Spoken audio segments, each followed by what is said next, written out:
Hi, welcome to Talk About the Passion. I'm your host, Christian Campagna, and on this episode I am starting a new feature where I will be talking to someone from an underground band that is an up-and-coming band or a new band, that kind of thing. My guest today is Pedro Ortiz, who plays in a band called Eurasia out of Miami, Florida.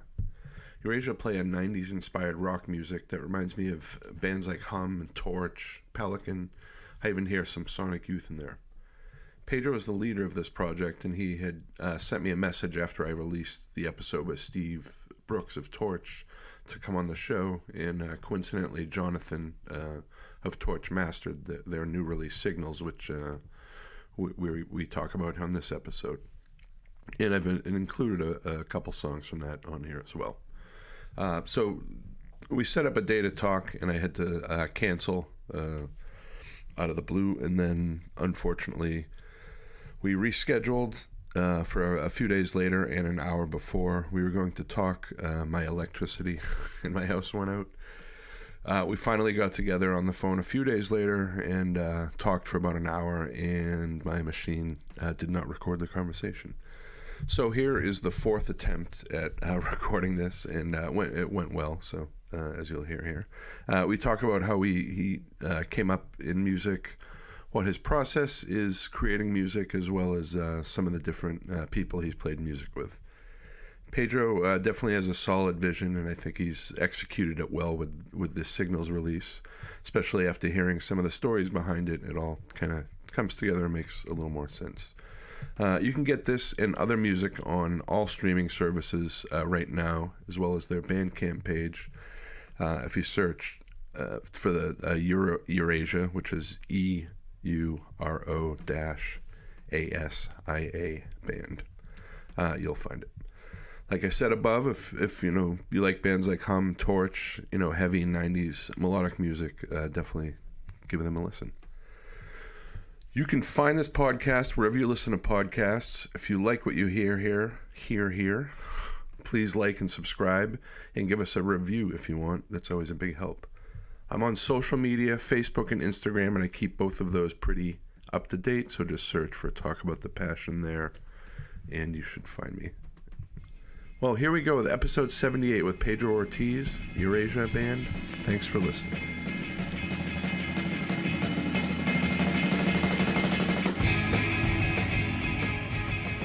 I am here with Pedro Ortiz out of Eurasia Band. How are you doing tonight? I'm good, thank God. How are you? I'm very good, thank you.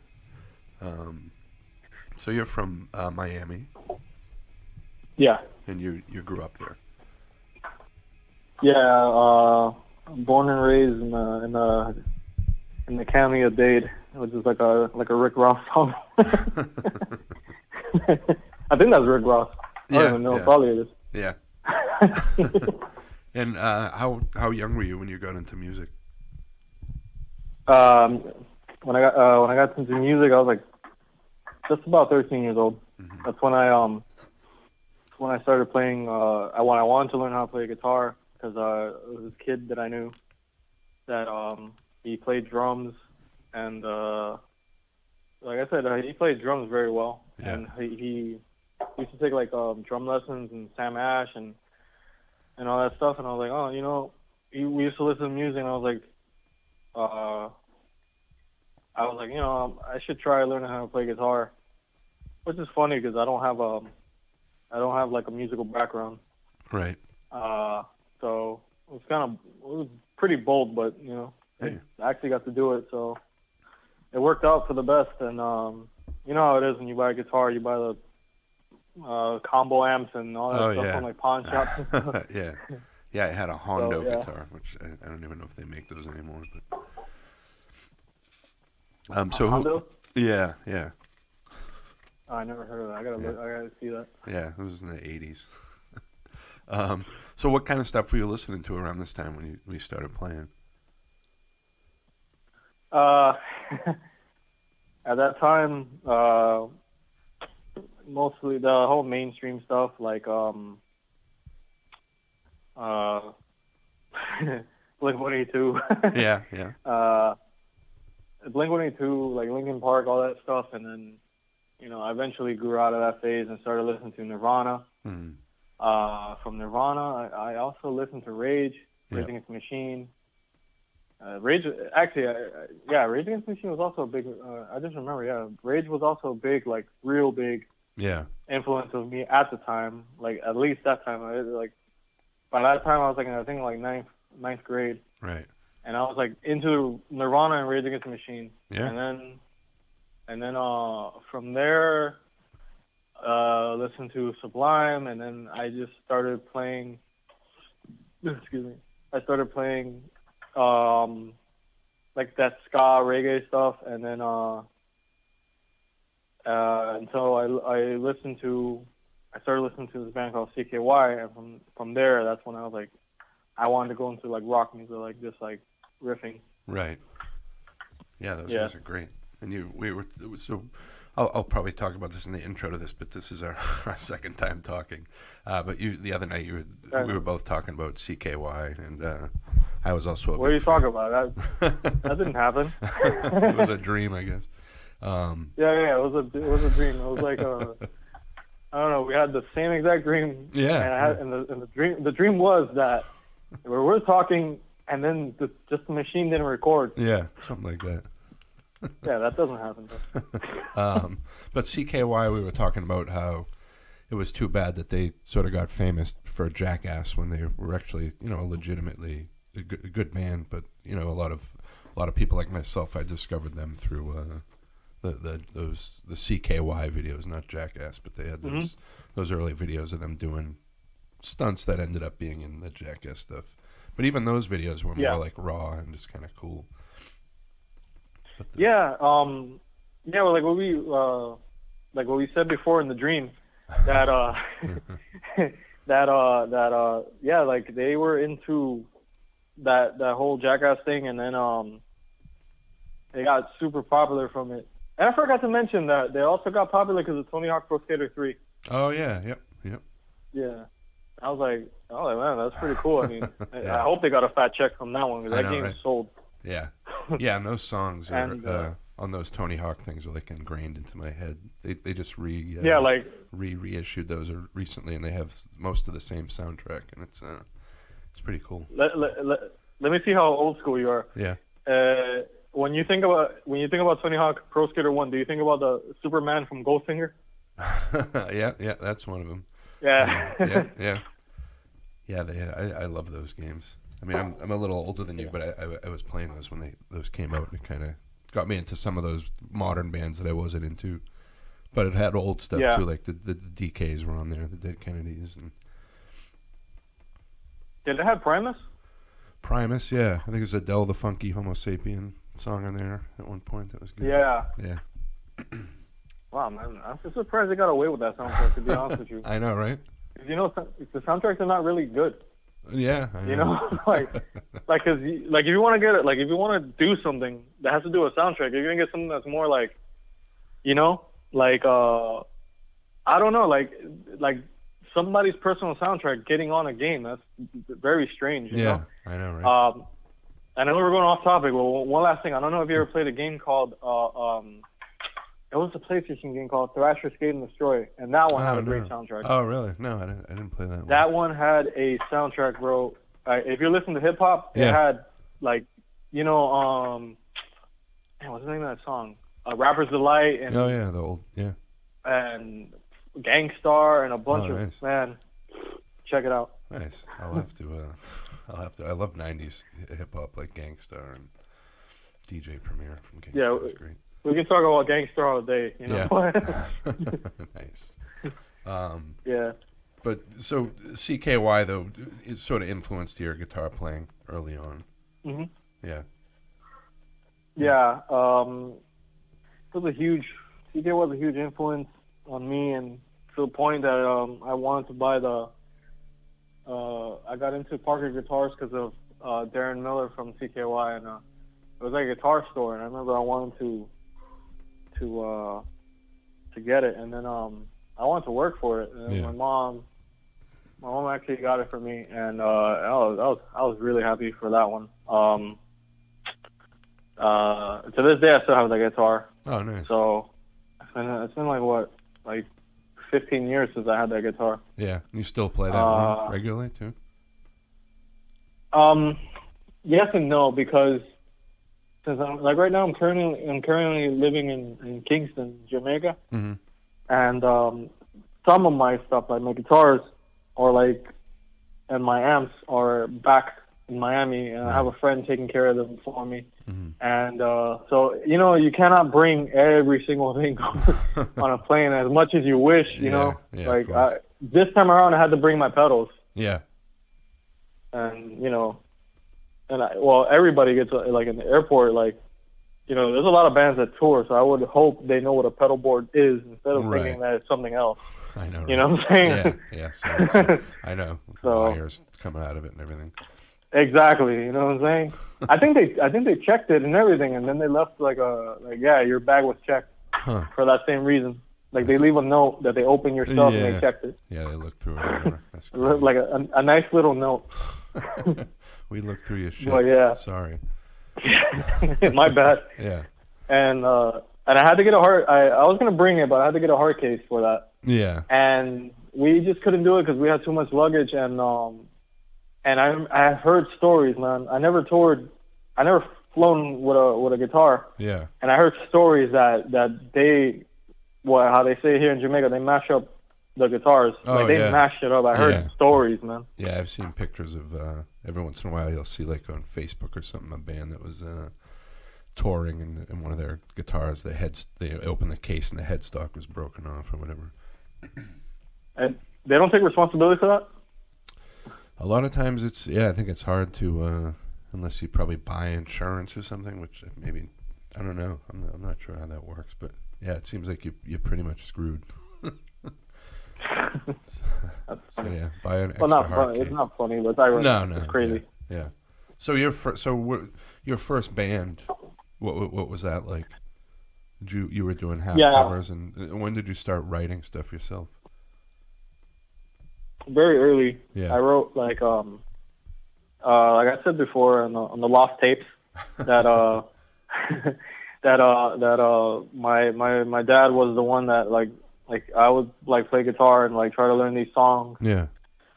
And he would just tell me like, why don't you like write your own songs? And I was like, well, you have to start somewhere. Yeah. And ever since then, I don't know, I just had like a distaste for like doing covers. Mm-hmm. And also, no disrespect to people that do covers, but you kind of feel like if you know how to play your instrument, why don't you just do that? You know what I'm saying? Right. Yeah.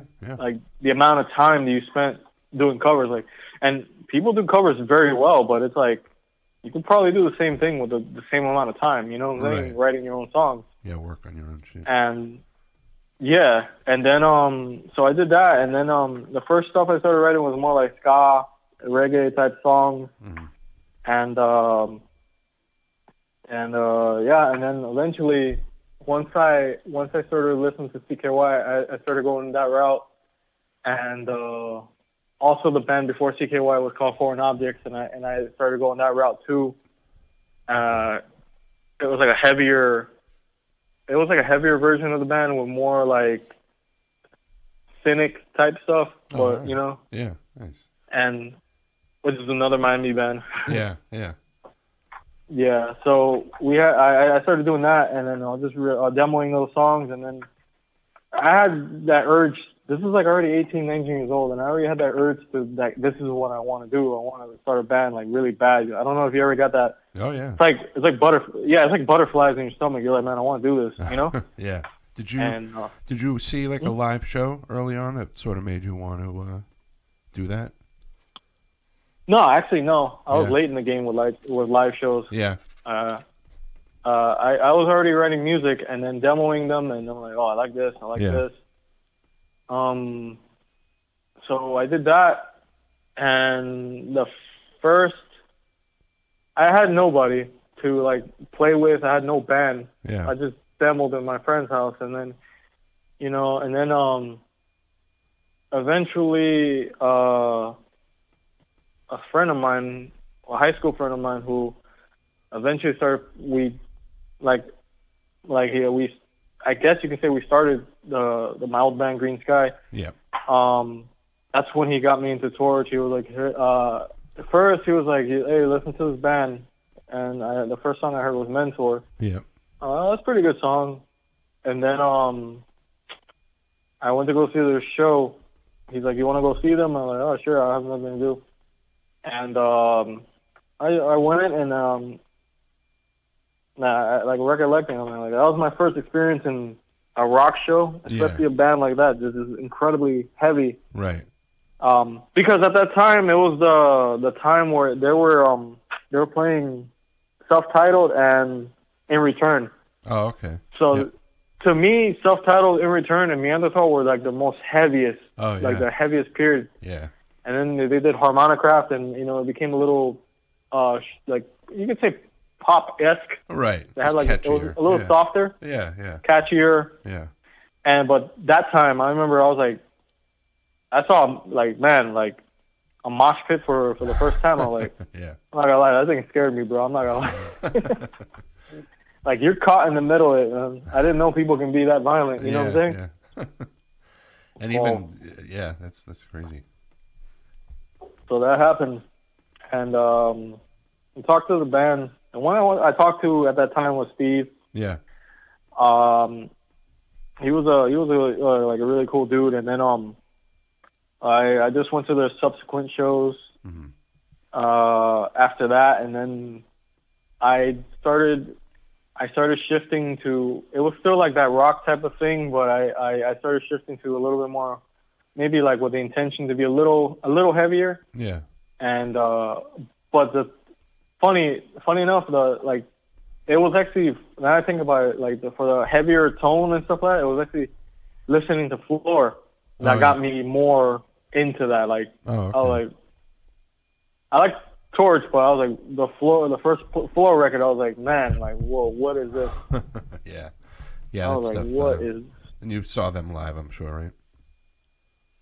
Floor when they reunited. Yeah, same. Their first show was in Miami. Oh, all right. Yeah, they played a couple. It was in Miami, and then they think Atlanta and Gainesville. Yeah, yep, yeah. I have. And I have a poster for those up here from right in front of me here. Saturday, April 3rd, the Earl. In I think that's the Earl. Yeah, I think that's Atlanta maybe or. From that yeah, I think that might have been Atlanta. Yeah. But I saw them when they reunited, and it was like the heaviest thing I ever saw in my life. I thought my stomach was gonna rumble out of my body. Yeah. It was crazy, man. And then when when they played self-titled, it was like, whoa. Yeah. And so that happened. I started getting to. Then he started introducing me to all those other bands, and he introduced me to Pelican. And then I remember I saw Pelican with him and another friend in Fort Lauderdale, and it was like they were playing for they were opening for Circa Survive and Thrice. Oh, okay.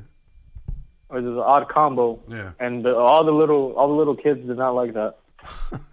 Yeah. They were like the Circa Survive and Thrice fans were confused, and we were like the only ones that are into Pelican, Yeah.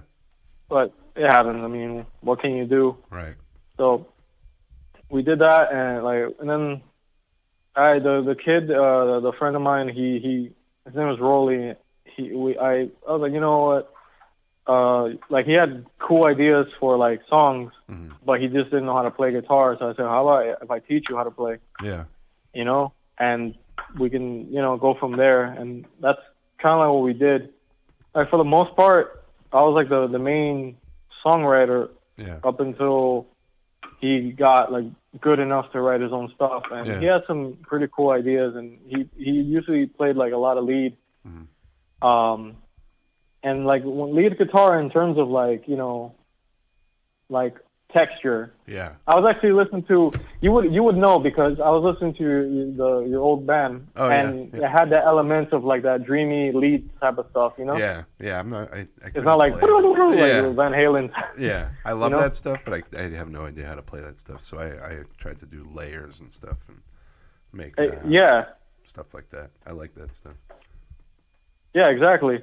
so he would do stuff like that, and then we got like some people there, and like it was like I said, like it was like when we first started out, it was amateur as you're gonna get. Yeah. You know. Yeah.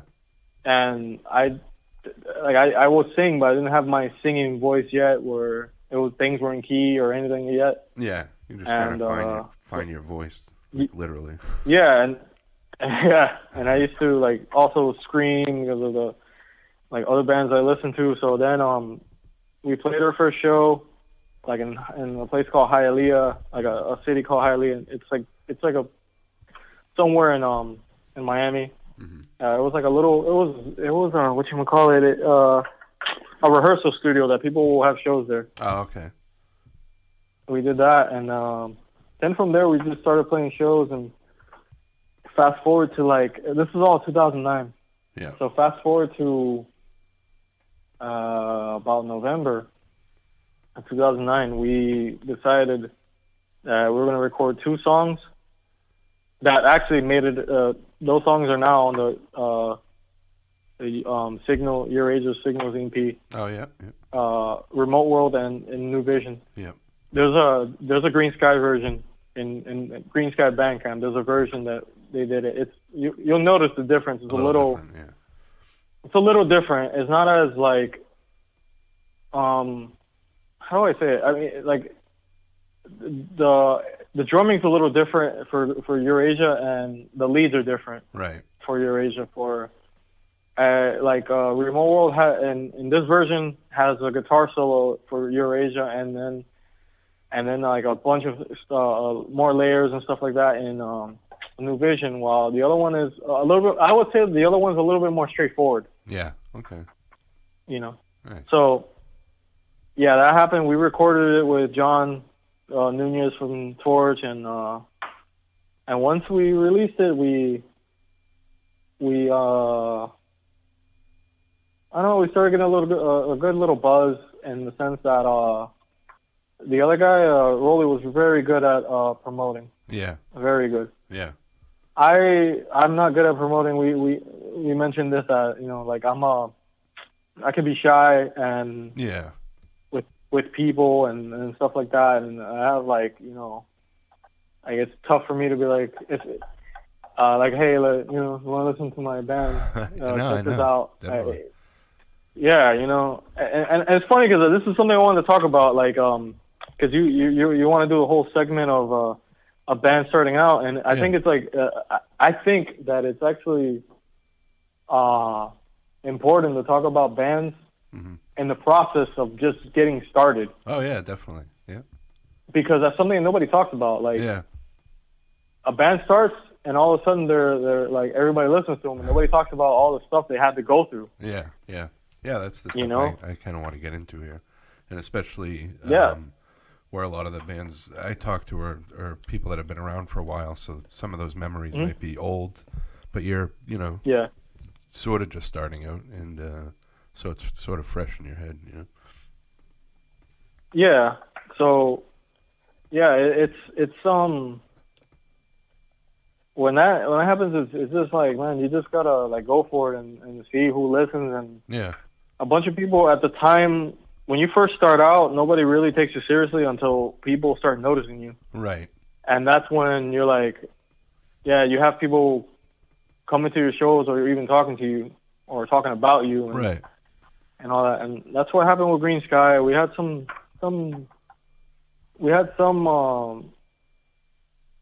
how do I say this? Like, we had some like potential, I guess you could say. Like, we're getting somewhere. Right. It wasn't like packed shows or anything, but it was like, hey, like they were noticing us and people and like having reviews and stuff like that of the Remote World EP or whatever. Yeah. And it was quite cool and surreal. And and then that started happening, and then I would say, like, long story short, with the band, we just didn't see really eye to eye in what was going to happen. Right. Like, in the grand scheme of things, I think we were just too young. Right. And then maybe, I don't know if things happened too fast, but we just I don't know. I think it was like things weren't well thought out, and that eventually probably like led up to the band breaking up. And then once the band broke up, I decided to do Eurasia, and I decided that it was going to be something like the band Yesu, which is just like a solo thing, and you know, has nothing to do with the fact that if like, you know, I can't work with people or this and that. It's just that I don't know. It's just like you have a vision. Yeah. You have a vision, and you don't want like it to like. It's not like Kevin Shields or anything. You know, I took like 2 years to make Loveless. You know what I'm saying? Yeah, I know. It's just like it's just easier. Yeah. The only thing I would say, the most difficult part of Eurasia, I would say, is that although you're a one-man band and have the people playing with you, or bass player friend or drummer friend helping you out, what happens is that what's difficult about that is that, like, when you're in a band, like, you're gonna go record, you work, all you guys work and put money together, and then you go record. Yeah. And it's like nothing. Like, if somebody said, I'm gonna record you for, like, let's say $400, like, oh, that's no problem, you know? Yeah. But then if you're solo, you're like, $400 is a lot of money by yourself. Yeah. All right. Yeah. Which is, it never happened, like, because I decided to try to learn how to mix and all that stuff by myself. By yourself, yeah. But I still have to master, and I still have to pay for that master. Yeah. So, you know, and I mean, it comes out of your pocket, and that's why, like, contrary to popular belief that when everybody was mad at Metallica for talking about Napster, people need money, man, to do these things. Yeah, oh, definitely. Like,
you know, I mean, it would be nice for everybody to have the Signals EP if I can just give it to people. But remember, like, in order to do stuff, in order to have vinyl and this or that, you have to pay for it and you have to fund it, you know? Yeah, of course.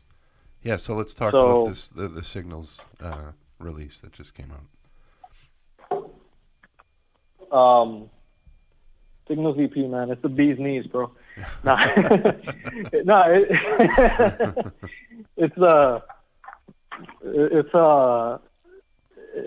had the EP.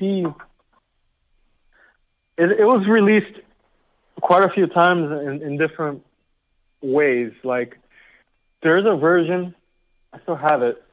I have the CDs.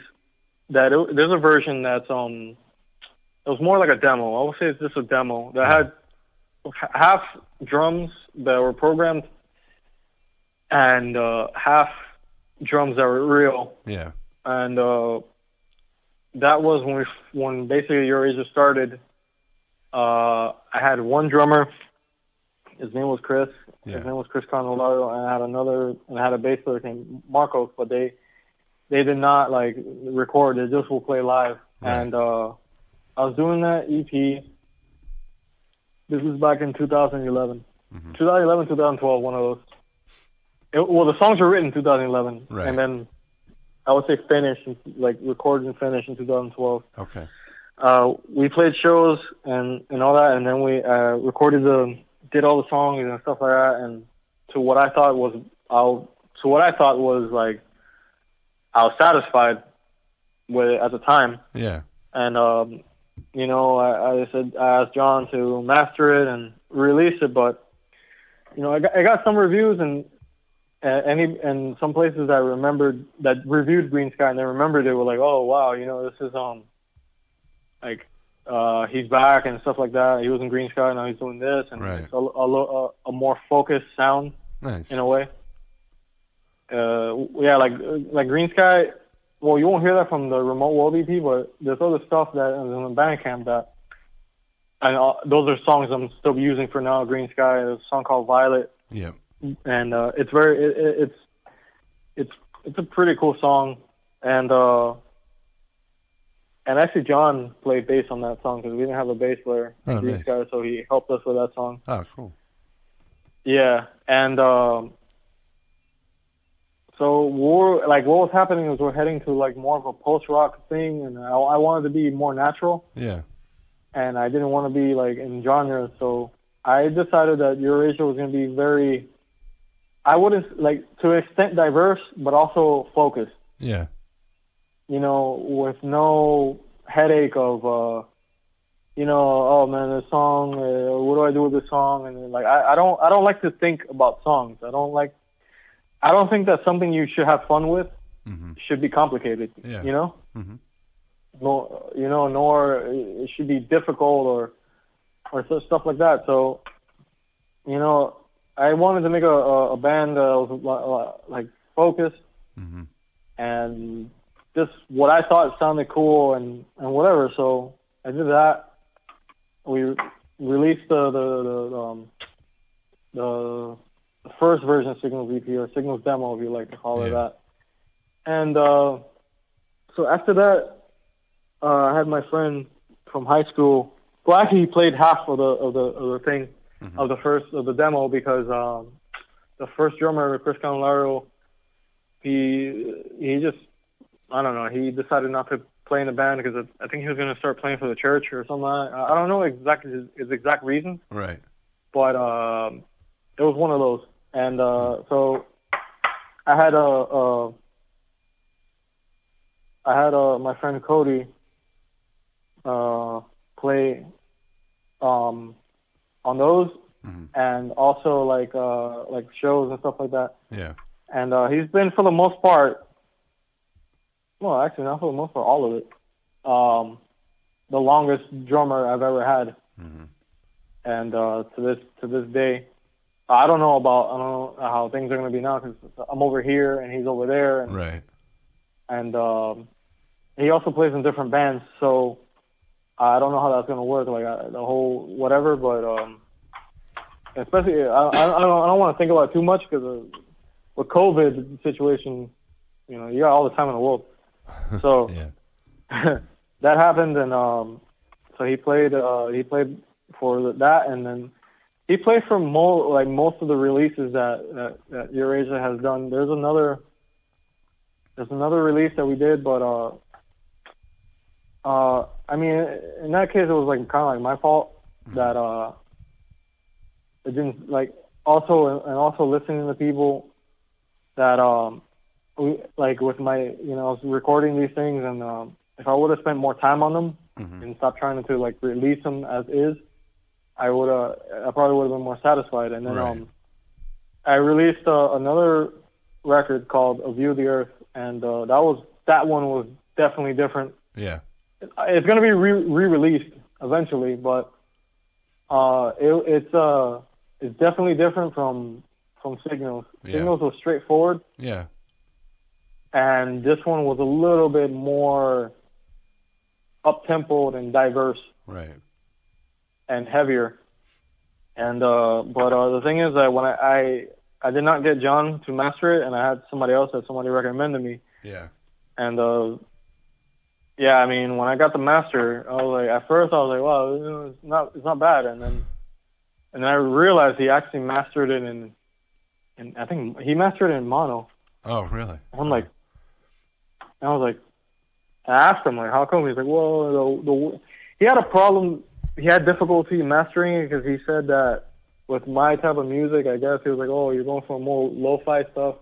I didn't know what to do, so I had to listen to what your first release and realize that this is what you're going for. And then he did that, and I was a little bit more like shy, and I wouldn't really say what was on my mind. Yeah. And I was like, oh, okay, and not realizing that it's going to bite me in the end. And I released it, and then I was like, man, I'm not happy with this. Wow, it sounds, Yeah, and I kind of made a vow to myself that I wasn't going to do that anymore. If I didn't like something, I was going to, like, I don't say like something this, or change it, yeah.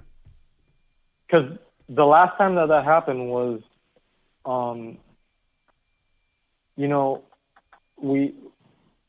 we wanted to do we're gonna have the Signals EP, the one you hear now. This version was recorded I think in 2018. Right. And what happened was that we did that. That other version had other people playing, like other bass players, and some of the way the bass came out wasn't too great. Mm-hmm. And then we're gonna have a bass player that Cody recommended to play on it, and he did, but he also mixes. But I think that when it happened, when he mixed, he'll send me the songs, and at first I think what happened is I also wanted to get to release it because it took a long time. Right. So I wanted to release it, and did not think twice. And then I was like, and when I hear it back, I was like, oh man, this is not what I don't like this. Right. And that's when I was like, okay, this is I'm not gonna do something until 100% that I'm completely happy with it. Yeah. So you want to be in control of it all. Yeah. So what happened was I was working on this EP that's gonna come after, God willing, after Signals. It's called Skygazer, and it's pretty cool. You heard one of the songs, Life is Strange. Yeah. It's a little different, and so I was working on that, and I'm like, at that moment I was like, why don't I just work on the Signals EP? What will happen if I just remix it? Right. And have it remastered? And I just said, well, I have all the time in the world. Literally, I have all the time in the world. Yeah. And I started mixing it. I started watching a whole bunch of videos on mixing, videos on Rick Beato, Rick Beato, just a bunch of things, mixing, compressing, to get better at it. And I just started doing it every single day. It literally took me 2 months of just reworking and working until I was finally satisfied. Right. And also I have my brother-in-law. He's a musician in Cuba. Mm-hmm. He's a musician in Cuba. He has his own group. It's called in English, there's like, I don't know, how do I say this in English? It's like called, in Spanish it's Club Conexo. Okay. But in English it'll probably be like Club Conexo, you know? Yeah. It's like Connection Club. I think that's roughly a translation in English. Right. And he studied music and percussion, and he's also an audio engineer. So I would send him the songs and I would say, what do you think? Right. And he was like, he just told me, oh, no, they're good to go. Oh, nice. So when he told me it was good to go, I was like, all right, awesome, you know. And then I talked to John. I'm like, hey, I want you to master it, and John mastered, and then I released it, and this is where we are today. And yeah. I'm not turning back. I mean, I'm really happy with the result. Yeah. I listened to it with other stuff. Yeah. That I would listen to, like I don't know. Have you heard the new Hum album? Yeah. Oh yeah. Yeah, I was gonna say your band definitely has a Hum vibe to it. Yeah, funny enough, although I did not listen to Hum around the time that I recorded Signals. Yeah. The production, I had it in mind. Yeah. Okay. I was listening to Hum a lot and had the production in mind. Yeah. Nice. So I was like trying to go for that, and I was really happy. And yeah, man, Signals. I mean, it took a long time. If you think about it, well, it took years, but then it's like, I'm like, you have to be happy with your own stuff. You know what I'm saying? Yeah. Like, yeah. You can never you can never release something because, I don't know, like people, at least me, I pressure myself, and I'm like, I want to do this and I want to do that, and then I learned recently how to be patient with things, and just like let everything take its course. Yeah. So when I released Signals, I was like completely happy with it, to the point that obviously I wanted to do good. Yeah. Obviously, like I would love for it to do good, and everybody, like people buy it and people play it, and people, and they're like, oh yeah, they can put it up there, and if I had money and put it on vinyl, people buy the vinyl or whatever medium they use. But at the same time, it's one of those things where I'm like, if it didn't happen, I'm still happy with this record. Yeah, you created something, and other people like it. That's cool. But yeah, if you're doing it because you love doing this. Yeah, like, there's people that make, like, you hear this from bands all the time. There's people that make records and they don't even listen to it. Yeah, I know. And like, why? You know what I'm saying? Yeah, no, I know. I like to listen to stuff I created. It gives you a little sense of pride. Yeah, exactly. So that's what's happening right now with Signals, and then I have another EP coming out, and I have a song that I want to do, and it's gonna come out in the summer. Nice. God willing, and it's gonna be like a little shoegazy stuff, and then eventually start mixing and put out Skygazer, and this one's interesting too, because I also have a friend of mine who's also a musician, play on it.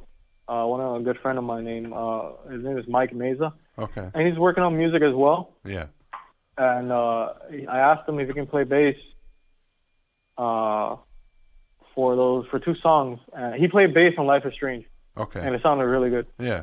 And he also played bass on the title track, which is Skygazer, and it sounds really good too. And I played bass on the other 2 songs, and really happy about it. Yeah. And yeah, man, like that's where I'm trying to go from there, and just take it as far as I can go. Yeah. The songs on the Signals one, this song A New Vision, you had a different singer on there, this friend Raphael. How do you know him? He does more of like some screaming vocals. Yeah, he's a friend of Cody's that he's more of a friend of Cody's, like that's how I met him. Yeah. And he plays in a band that I hope I'm pronouncing the name right. Yeah, I spelled it last time too. Eras, I think it's Eras 1, RRA apostrophe S, and then one, like the number one, like spelled out. ONE. Right. ONE. Yeah. Nice. And he's a metal band. He plays in a metal band, and it's like I said, I told you before that it's like this Pantera type sound. Oh yeah, yep. You know, it's like a real Phil Anselmo type vibe I get from him. And then but when he did A New Vision, his vocals reminded me a lot of the guy from Rosetta. Oh yeah. Sounded a lot like him. Yeah, yeah. Yeah. And what that came about, yeah, it is. That came about because I was, I did a lot of screaming. I still did screaming for Alternative Route, and also did screaming for the song Save Myself. And but that was a long time ago. So I remember we did A New Vision. We tracked it, and then I sang, and I was like, I don't know if I don't want to mess up my voice. Right. So I was like, no, I should get Ralph to do it. Right. And then Cody asked him, and he said, yeah, I'll do it. Nice. And I said, yeah. He was like, just give me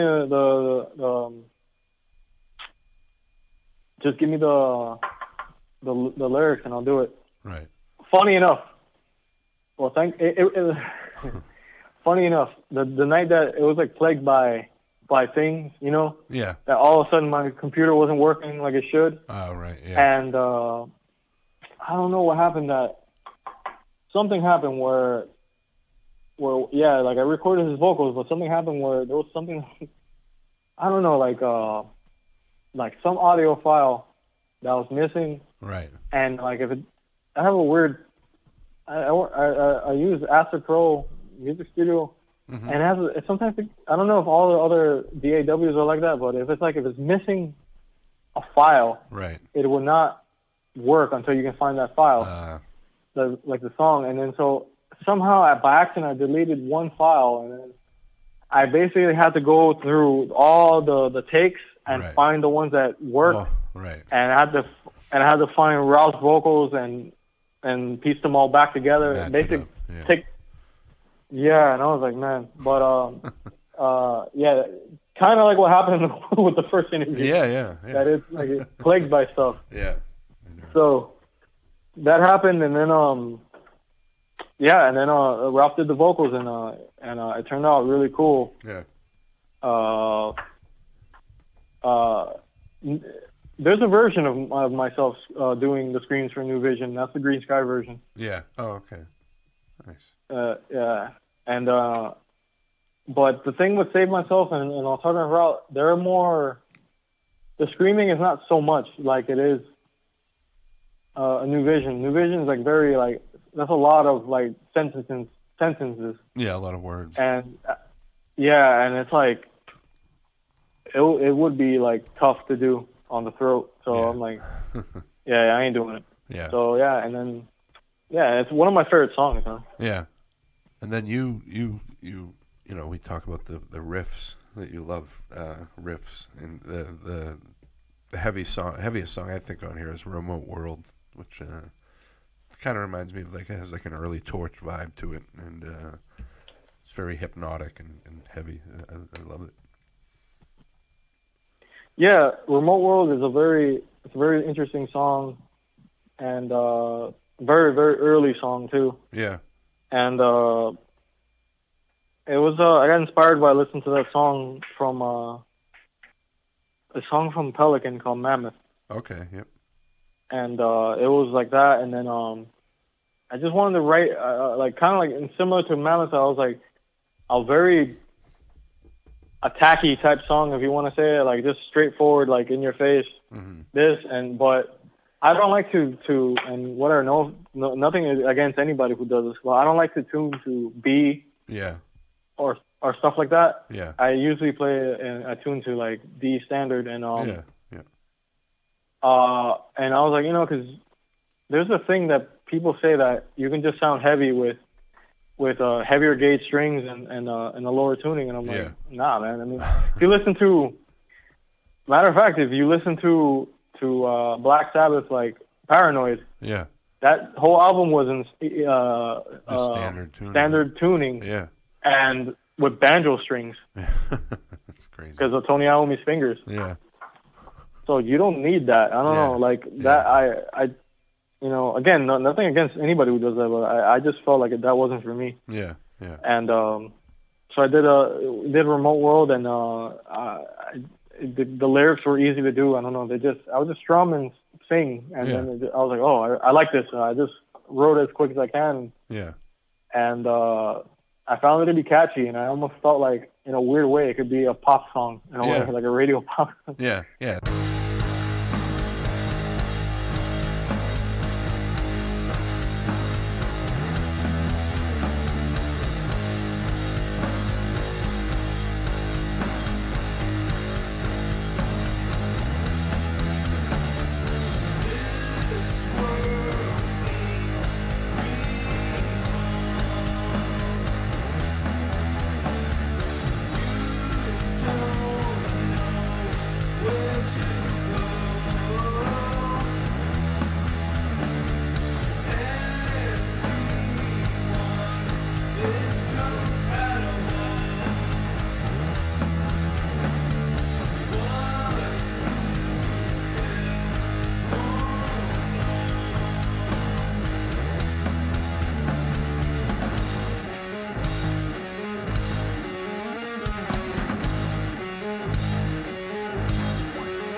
Yeah, and it was always an opener.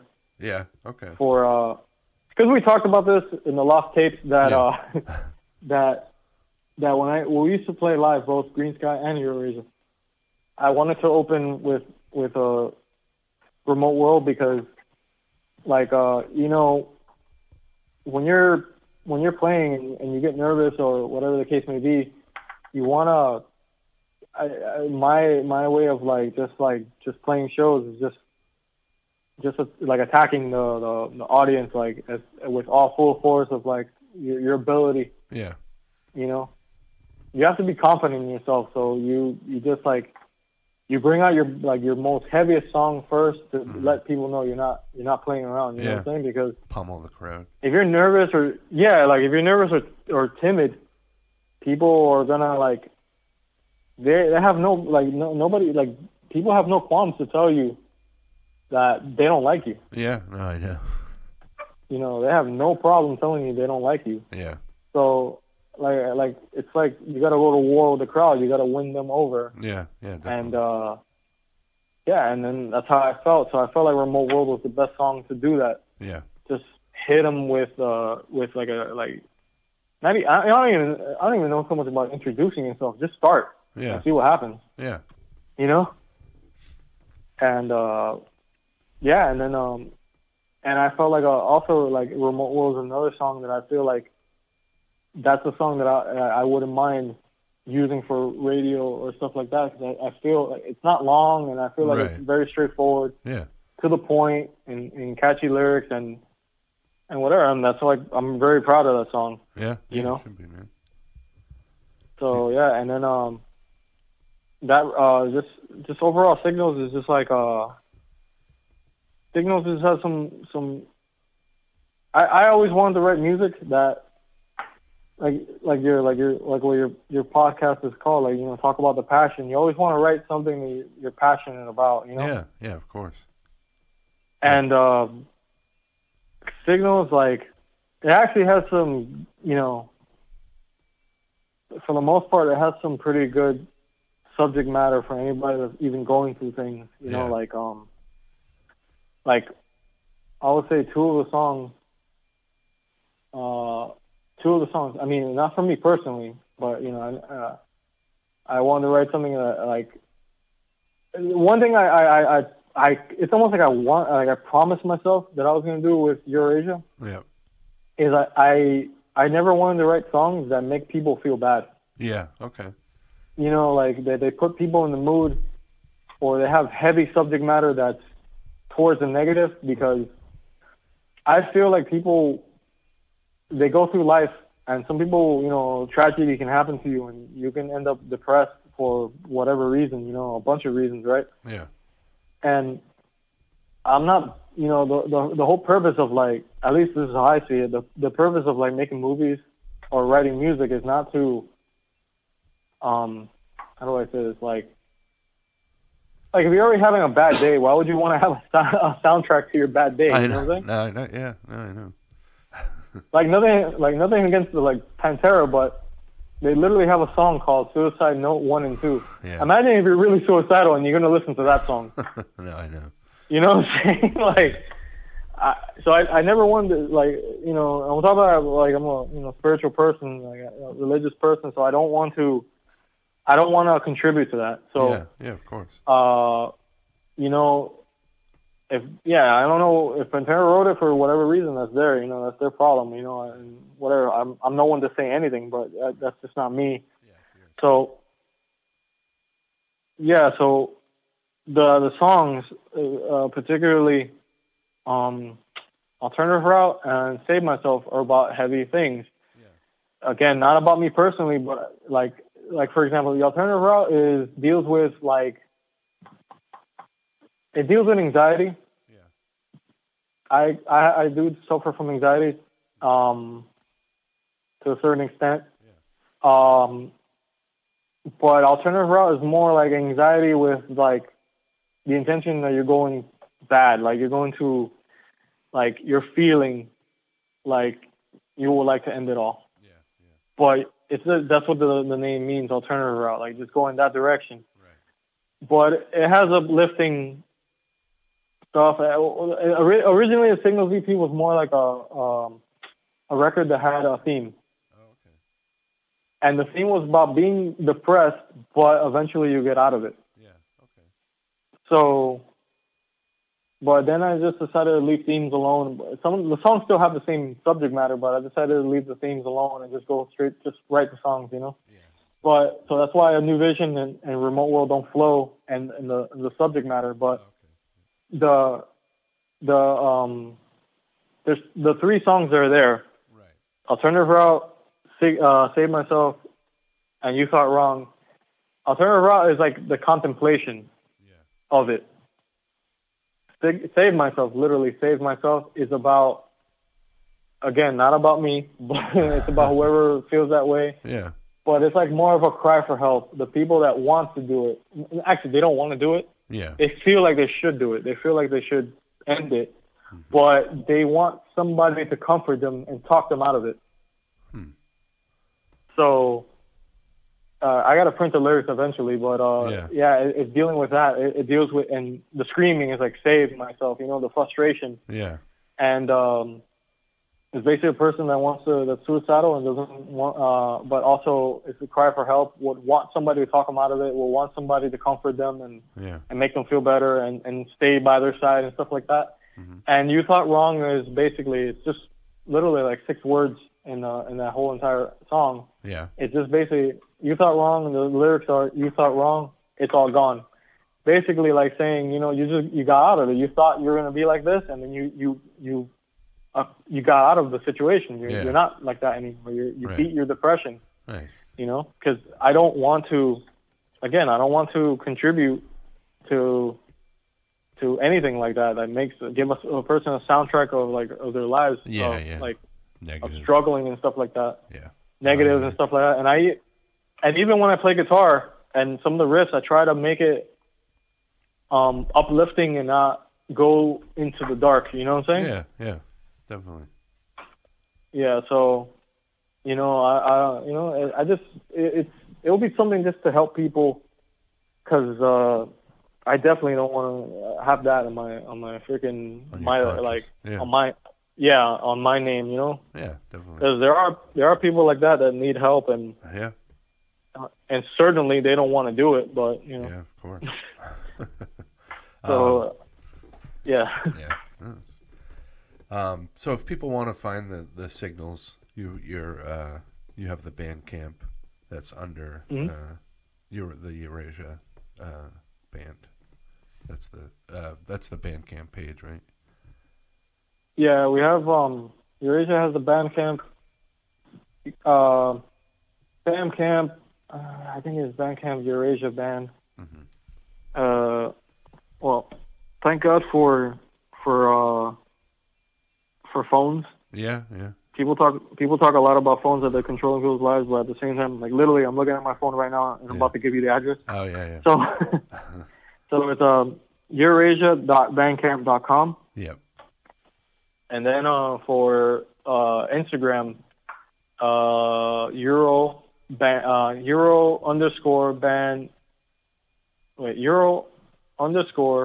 Asia _ band. I have dyslexia, so. Yeah. I'll put the links. I'll put the links up too when I share these on my social media as well. So. Nice. So yeah, and Facebook.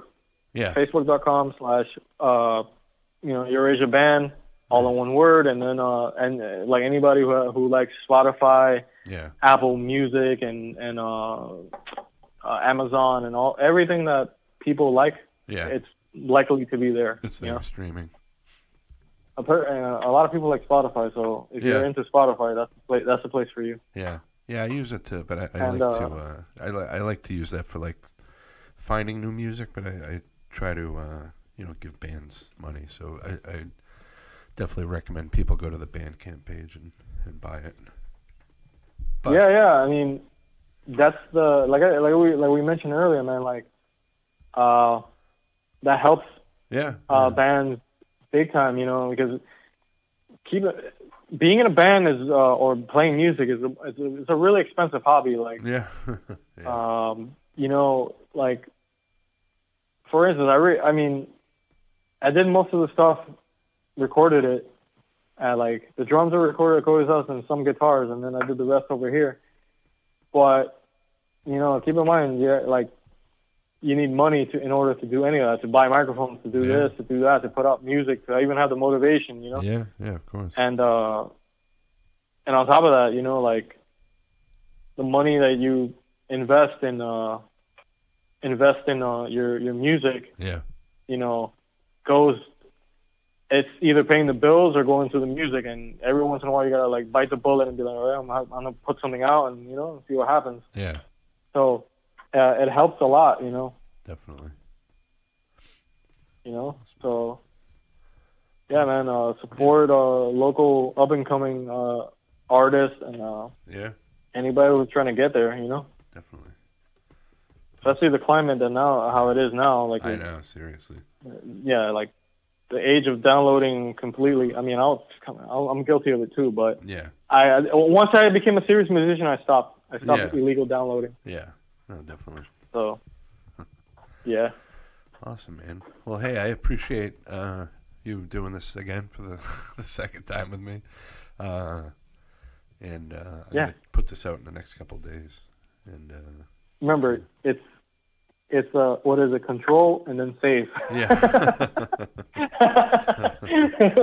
Yeah. Yeah, it's all good, man. Even if this happened a third time, I don't care. Yeah, cool.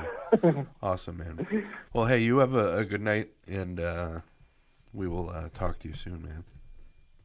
Yeah, man, for sure. You know, whenever you want to do this again in the future. Yeah, definitely. And I'll definitely send people to check the band out. And they're gonna hear some of the music throughout this too as well. So. Yeah, thank you, man. I appreciate it. Yeah, no problem, man. All right, have a good night. All right, you too, bro. Take care. Take care, man. Bye.